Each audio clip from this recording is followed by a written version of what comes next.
پڑوسی کا ہاتھ ہمارا گریبان۔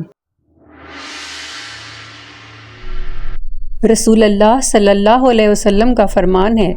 کتنے ہی پڑوسی ایسے ہوں گے جو قیامت کے دن اپنے پڑوسی سے حقوق کے سلسلے میں چمٹے ہوں گے اور کہہ رہے ہوں گے، اے میرے رب، اس سے پوچھئے کہ اس نے اپنا دروازہ مجھ پر کیوں بند کر دیا تھا اور اپنے فضل، ضرورت سے زائد اشیاء اور حسن سلوک مجھ سے کیوں محروم رکھا۔ صحیح ادب المفرد 111، صحیح الترغیب 2564، سلسلۃ الصحیحہ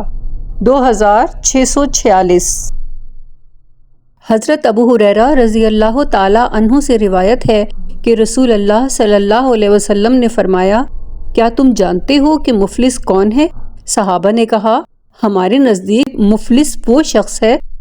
جس کے پاس نہ درہم ہو نہ کوئی ساز و سامان۔ آپ صلی اللہ علیہ وسلم نے فرمایا، میری امت کا مفلس وہ شخص ہے جو قیامت کے دن نماز، روزہ اور زکوٰۃ لے کر آئے گا، اور اس طرح آئے گا کہ دنیا میں اس کو گالی دی ہوگی،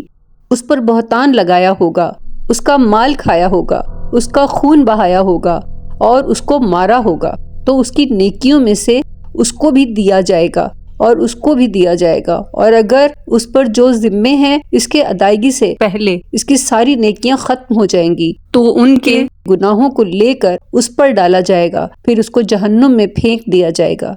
صحیح مسلم 2581۔ سیدنا ابو ہریرہ رضی اللہ عنہ سے روایت ہے، رسول اللہ صلی اللہ علیہ وسلم نے فرمایا، وہ شخص جنت میں نہ جائے گا جس کا ہمسایہ اس کے فساد سے محفوظ نہیں۔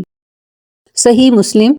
ایمان کا بیان، حدیث نمبر 172۔ ابو سلمہ بن عبد الرحمن نے ابو ہریرہ رضی اللہ عنہ سے انہوں نے رسول اللہ صلی اللہ علیہ وسلم سے حدیث روایت کی، آپ نے فرمایا، جو کوئی اللہ اور آخرت کے دن پر ایمان رکھتا ہے وہ خیر کی بات کہے یا خاموش رہے، اور جو شخص اللہ اور آخرت کے دن پر ایمان رکھتا ہے وہ اپنے پڑوسی کا احترام کرے، اور جو آدمی اللہ اور آخرت کے دن پر ایمان رکھتا ہے وہ اپنے مہمان کی عزت کرے۔ حضرت ابن عمر رضی اللہ عنہ اور حضرت عائشہ رضی اللہ عنہا دونوں حضور اقدس کا یہ ارشاد نقل کرتے ہیں، حضرت جبرائیل علیہ السلام مجھے پڑوسی کا خیال رکھنے کے بارے میں اس قدر تاکید کرتے رہے کہ مجھے یہ گمان ہونے لگا